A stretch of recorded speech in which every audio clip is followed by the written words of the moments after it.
Sometimes I get false copyright claims from studios, and normally they take it back once I dispute, but Warner Brothers does not. In fact, over time, they've become one of only 2 studios, including Universal, that have just decided not to use their trailers anymore because they both do this. But they have left my list videos alone. Since this video will probably only sample as much as those other list videos, I'm thinking I can use the trailer footage now.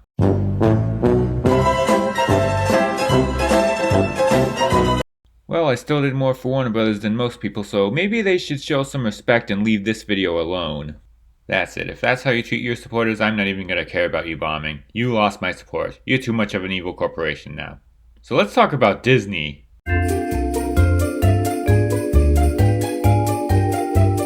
Spider-Man No Way Home. Glad to see that this review isn't late at all. The final movie was Spider-Man in the MCU, although I'm not really sure what that means for him since he appears to still be there at the end. Anyway, it's directed by John Watts, who did the other 2 MCU Spider-Man movies, and written by Chris Mckenna and Eric Summers, who are listed as writers for those movies as well. Tell me something. Why do the best Spider-Man movies involve alternate versions of the characters? Okay, this does not feel like the end of Spider-Man in this universe in terms of plot, but it does feel like they knew he was leaving, so they just went all out. A movie full of crossovers and fan service, but despite that it still has an interesting story and some good moments of action, humor, and even some emotions. I also gotta give it credit for the fact that it was able to get into all this weird parallel universe stuff without it getting too confusing.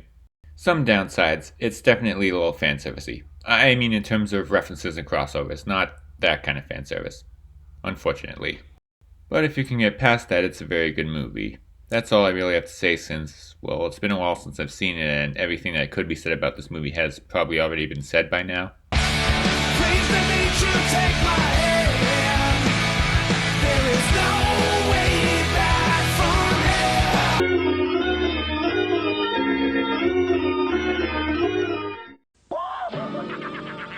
I'll blow this town to smithereens. Time bombs. Try to get up there in time, Spider-Man. Watch me cut my web, Goblin. Watch yourself fall, Silk Slinger. Gotta stop the bombs in time. If I don't get you, webhead, my diagnosis will. Holy Hannah. And you're running out of fluid. Is this more action than even Spider-Man could handle? Spider-Man, a video game from Parker Brothers, the ones to beat.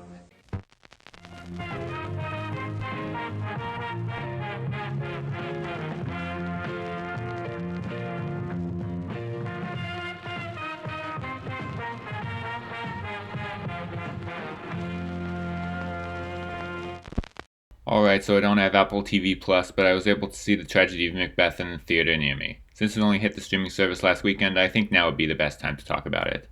From writer and director Ethan Coen, based on, you probably know Macbeth. It stars Denzel Washington in the titular role while Frances McDormand plays Lady Macbeth. Its biggest strength is in how it feels. It's presented in black and white and uses cinematography that almost gives it a dreamlike feel. This came from A24 and it does have some pretty strong Lighthouse vibes with the way it's presented. And of course the Old English dialogue. It feels slightly artsy but not enough to turn off the average Shakespeare fan. And of course if you just want to see Denzel Washington doing Shakespeare, it does not disappoint. The cast is great and brings the classic play to life. The witches are very creepy both from the performances and the way they are directed. It's basically like a really good Shakespeare performance done inside of an old German expressionist film. I have not seen any other Macbeth movie. I haven't even read the actual play. Pretty much my only exposure was seeing it for a field trip in middle school. But whatever, even with that I know that this is a great adaptation.